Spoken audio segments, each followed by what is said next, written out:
All right. Well, thank you, Patrick, for joining us, and for the people who are starting to jump in now. Thank you as well. I am Aiden Bizzetti. I'm the president of the Bull Moose Project. This is our first live stream in quite a long time, so I'm very excited that Patrick is able to join us. And we have a fairly broad audience. We are an America First organization. We've worked on a variety of different issues. So for the people who are just tuning in, who haven't necessarily tracked crypto as an issue and aren't as familiar with the council that you help run at the White House, tell us a little bit about yourself, your background, and why you've been so focused on the Clarity Act over the last few months. Yeah, so I started in Trump 47. I served also in Trump 45, but this time around I was on the transition down in West Palm Beach and was managing all of the NatSec agencies, but also concurrently working with my friend Bo Hines on sketching out this idea to centralize an office in the White House that would help execute all of the president's different promises that he made on the crypto agenda. January 20th came around. I ended up starting over at the Pentagon and was made the Deputy Undersecretary of Defense for Research and Engineering for the first 4 or 5 months of the admin on a acting basis. And then, so that delayed my transition over to the White House. I was overseeing DARPA, overseeing the whole defense science and technology enterprise. And then the incoming undersecretary, when he was confirmed, asked if I would take over the Office of Strategic Capital, which sits under the undersecretary for R&E. And at the time when I took it over as acting director, it was a $1 billion federal credit program. With the passage of the Big Beautiful Bill, we got bumped up to a $200 billion federal credit program. So that office is tasked with lending out money, debt capital to rebuild the defense industrial base. And so I ran that for another 4 or 5 months. But concurrently, I was dual hatted over at the White House, initially as the deputy director of this Presidential Council of Advisors for Digital Assets, aka the White House Crypto Council. So as I mentioned, Bo Hines was the initial executive director of that, and I was his deputy starting in April of last year.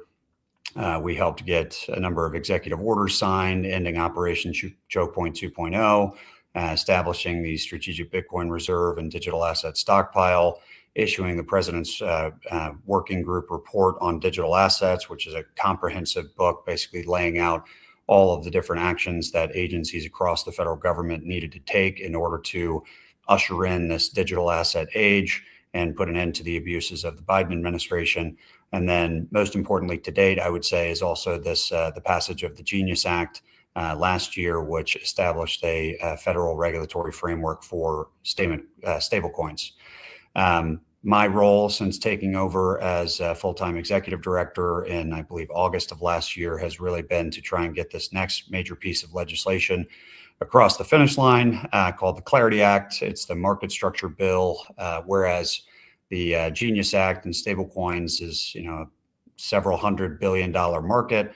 The overall crypto market is in the trillions of dollars. So as my boss, David Sachs, on the White House side says, this bill really covers the remaining 90+% of the crypto market. And what that means is it's more complicated. There's more stakeholders involved. It touches on a lot of different aspects of people's businesses, whether that's broker dealers, self-custody, developers, exchanges that are centralized, decentralized exchanges, and other DeFi activities. And it also affects the banks who are pushing back on it right now. So anyway, it's a complicated bill, but it's an important bill. Two committees of jurisdiction in the Senate, Senate Banking and Senate Ag. So that further complicates it. We have passed half of it out of the Senate Ag Committee. The other half in the Senate Banking Committee, we're continuing to work on different issues and see if we can get that voted out of committee in the next month. So I see the prediction markets, to the extent you follow those, put passage around just over 60%, close to 70% for this year to get the Clarity Act through both chambers of Congress. Do you think that is warranted optimism, or are you feeling confident in the movement of the bill so far, or do you think that the observers are getting a little bit ahead of the political situation? I would say within the past couple of weeks, in particular, with the advances that we made on this rewards yield compromise, I am definitely trending bullish. Not to say there's not a lot of obstacles still in our way.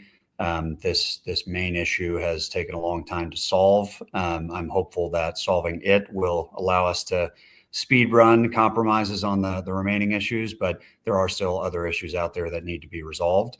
So I don't know if I had like an internal prediction market, it would probably take some wild swings depending on the day. I'd be very bullish one day and not so bullish the next, or maybe intraday I would have some swings too. But no, I'd say feeling good about the direction in the past couple of weeks. If we can close out this rewards yield issue, because it was such an impossible issue or seemingly impossible issue to solve, if we can solve that one, I'm confident we can solve just about any of them. So, like you said, this is an extremely complicated piece of legislation. There's so many different touch points, different sectors of the economy, different interest groups, of course, have their own opinions on how this might affect them. Walk us through what's actually happening with the negotiations. I've seen some headlines over the last few days about new stances on issues.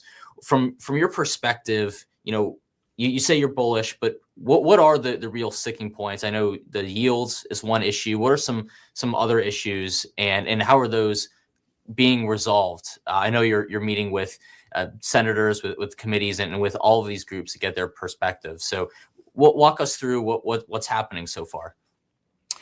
Sure. So, I don't know if I'll get the number right. I'd say there's probably like four or five issues. You can put them into buckets. So, number one is the one that ultimately led to the markup coming down in January. This is the question of whether or not individuals can earn just idle interest or yield on a stablecoin balance. So if you had money over at a Coinbase, Kraken, some other kind of financial intermediary, can they pay you idle interest on your stablecoin balance for just parking your money there? That has attracted a lot of pushback from the banks, who view this as mimicking bank deposits. And so we've had to work through the past couple of months, really dedicated very, very assiduously to solving that issue. That is one. I think we're nearing the end of a compromise there. Two, I would say, is Title I, which is really around the regulatory jurisdiction. What is the SEC's? What is the CFTC's? What's a security? What's a commodity? We're starting to fine tune the edges here, but it really comes down to what they call the SEC front door. So does the SEC get to determine when something is not a security, and they're somewhat de facto get to kind of control the jurisdiction of the CFTC? So working through some ways there that we put both regulatory agencies on parity, and that there's clear lines for when something crosses over from one to the next. Third is DeFi, and I'd say NatSec and DeFi kind of get lumped together. This is mainly Title III. These are issues around what kind of protocols, if you're a software developer, rise to the level of actually becoming an entity that would need to register with the SEC or the CFTC. When do you go from shipping code into running an actual business? If you're a developer of non-custodial software, that's a very challenging question, and is really just a new one that in this world where through blockchain technology, you can run a financial system, or you can run a financial protocol without the need for an intermediary. That's challenging, and that's new. So we're trying to figure out the ways in which we draw that line, and also make clear that some of these entities are inevitably going to try and style themselves as decentralized, but not actually be decentralized and still retain some unilateral rights. So working through that with Democrats and NatSec-minded Republicans in particular. That one is a bipartisan area that we're working to get right, but we're also close on that one. And then there's a section in Section 5, I think it's now become Section 6. We're adding things by the day and deleting others, is around tokenization and this movement towards taking real world assets and tokenizing them, whether that's stocks, bonds, commodities, real estate. You can tokenize anything. This is a huge area of growth for crypto into the future. And there were some concerns that maybe that section had limited the ability of the SEC to tokenize things and to provide some exemptive relief for different creative structures that ultimately we do want to permit. So working through that and making sure that we retain the appropriate level of flexibility for the regulator there. And then the last bucket, I would say, are more areas where there are clear executive branch equities. This is around number one, the potential appointment of commissioners, Democrat commissioners to the SEC and the CFTC, which is, as we know, the president's prerogative and sole constitutional authority. So determining whether or not the president wants to ultimately appoint Democrats to those commissions. And then I would also say in there is the government ethics question, which some Democrats very clearly want to target the president and his family, Adam Schiff in particular, and the group that has been negotiating on the market structure bill. But then there are others within that coalition who do want to get this legislation passed and are much more sensible on the topic and willing to put forward some proposals that are not targeting any one individual, but would apply equally across all public filers. So if we take all those categories, and I mean that you have a lot to chew on there. So I definitely do not envy your role in figuring out the negotiations here. But if we take a step back and we think about what this means for the average American, for people that are interested in crypto, who currently own crypto, but maybe don't track all the regulatory battles, what would passing this piece of legislation mean for them and for their opportunity in this new sector of the economy? It's a great question. So a lot of times crypto has led with the crypto angle of what they do. But the future of finance and why this legislation is so important is crypto is really going to fade into the background. And what I mean by that is crypto is going to enable and power a lot of the financial products and the financial systems of the future. But most retail users will never know what's on the back end, in the same way that they don't really know what's on the back end right now. The internet, some kind of database, it's not clear to them, and it's not necessary for them to know in order to interact and experience the value of financial products and liquid capital markets that we have here in the US. What crypto enables is more efficiency, speed, truth, security, lower cost, lower time to transmit, more flexibility of taking your money and your assets anywhere with you on the go through self-custody. So it really is about autonomy, self-sovereignty, if you will, and then efficiency in financial markets. But the average user will never really see that. They'll just see that the financial system continues to get better and better, and they have more options available to them and more control over their own money and assets.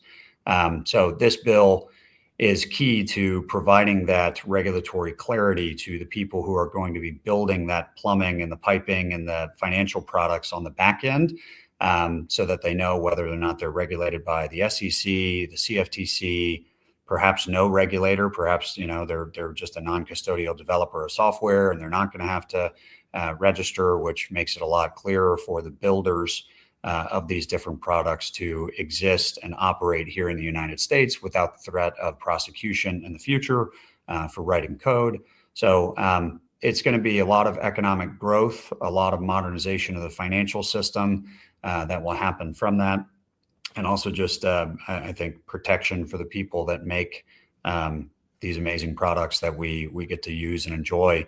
And in the same way that we don't always thank a farmer when we eat a delicious steak, when we use some great financial product, we don't think about the software engineer on the back end, but that's whose labor we're really enjoying the benefits of.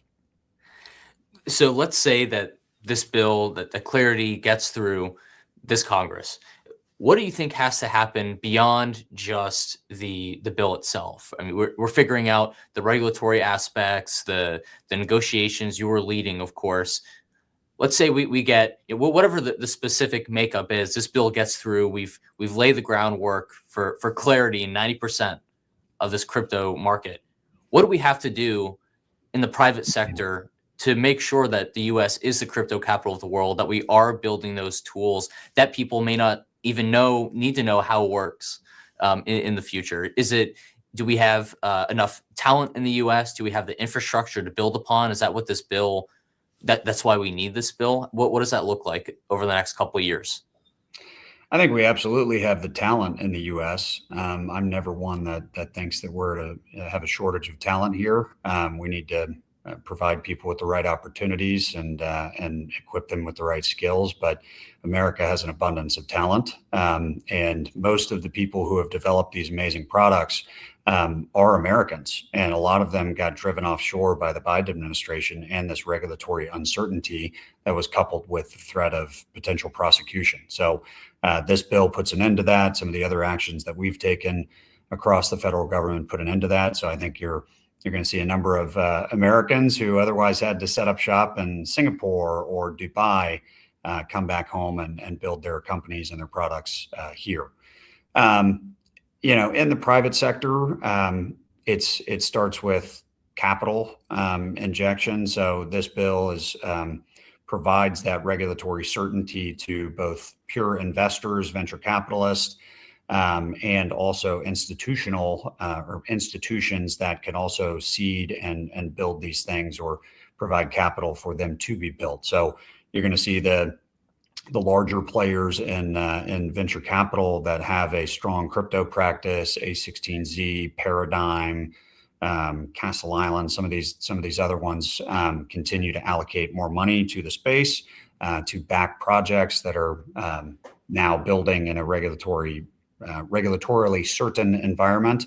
And then you'll also see the larger institutions either invest themselves into companies or start building homegrown these products. So your traditional Wall Street banks, your traditional exchanges, the New York Stock Exchanges, the CMEs of the world on the securities and commodities side, already they're starting to make moves in that direction, preparing for an eventual future where digital assets are the norm, not the exception.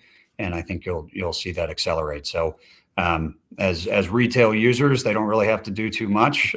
Just continue to vote with their feet and with their dollars to use the best products, and it's up to the builders to make sure that their products are more competitive. And what do you see happening? What do you see that the consequences would be if clarity does not get through this Congress? Right? The White House is currently working to undo the errors of the Biden administration in this space. If we're unable to get a deal through, what does that process look like? Do we start over? Have we formed a good groundwork to resume negotiations if the worst happens? And what would the ultimate effect be in this industry if we have to wait even longer to get this done? I think the main effect would be felt years from now. And what I mean by that is this bill is ultimately handcuffing or limiting the ability of a future Gary Gensler or, God forbid, a future Secretary of the Treasury, Elizabeth Warren, from being able to run roughshod over this industry, which is what they did during the Biden administration. So if clarity were not to pass, we have a terrific team at the different regulatory agencies, from the SEC to the CFTC to the OCC to the FDIC and on, who are committed to fostering innovation and allowing these companies to participate and thrive. But it's only as durable as the regulators that come in after them. So were you to have a future Democrat administration starting in 2029, and they put in a cast of characters that take a very anti-crypto stance, as the Biden admin regulators did, they could undo all of the great work that we've done. So you wouldn't have that same kind of inflow of capital, because everyone knows that would be a possibility in a future turnover of administration. So the industry overall, crypto, would, I believe, be handicapped, and there would be a ceiling on its ultimate potential until there is legislation that makes clear that this industry is here to stay and that a future regulator can't just undo everything that we've done. And as far as the crypto strategy goes, I know this is new news, but David Sachs, who you work with, is leaving his position at the White House as the AI and crypto czar. Will that lead to any potential changes in strategy, or are we still going full steam ahead with the same work that you were accomplishing with him? Full steam ahead. So it's mainly a title change, dropping the czar title and moving over to be co-chair of the President's Council of Advisors for Science and Technology, and that is staffed or appointed with a bunch of amazing talent, many of whom are crypto experts themselves. Mark Andreessen is on there, Fred Ursum, one of the founders of Coinbase. So there is great crypto talent there, and that is one of the technologies that they are going to continue to drive forward. But David will continue to stay as engaged and as involved as before, with the same mandate and arguably an expanded mandate to a bunch of other science and technology areas. So crypto is not going away. There's just other technologies that will be added to the mix, and we're continuing to drive forward on everything that we were as before. That's incredible. And just for our closing question, because I know you have plenty to do today. What is we covered a lot about clarity and about crypto, but what is one thing about the legislation, whether it's on the negotiating side or the specific makeup of the bill, that you wish more people understood and that you don't feel that the media and other people involved in this process have been talking about? It's a very good question. This is the first time that I've been deeply involved in negotiation of a major piece of legislation. So a lot of this is new to me, and I'm also learning. I'm pretty familiar with it now, but certainly in the early days, I think the key is that it's not always Republicans versus Democrats. Especially in the early days of working on legislation, some of the real policy and principle differences exist on the same side of the dais. And so, for example, some of the more NatSec-minded Republicans might have some bigger concerns with things that someone that's a bit younger in the Senate and is more innovation-minded is more risk tolerant of. And also just seeing how they are individual people, and you have to meet them where they are. If they're not very familiar with the technology or the legislation, maybe it's not their top priority, and you're asking them to spend time on it, to get educated on it. It's easy to get impatient with them, but they're the ones that got elected to the office. They're the ones that are going to have to cast the vote and live with the consequences. And so it's important to stay patient with them, to offer to educate them on any areas of the legislation that they're being asked to vote on that they're not comfortable with.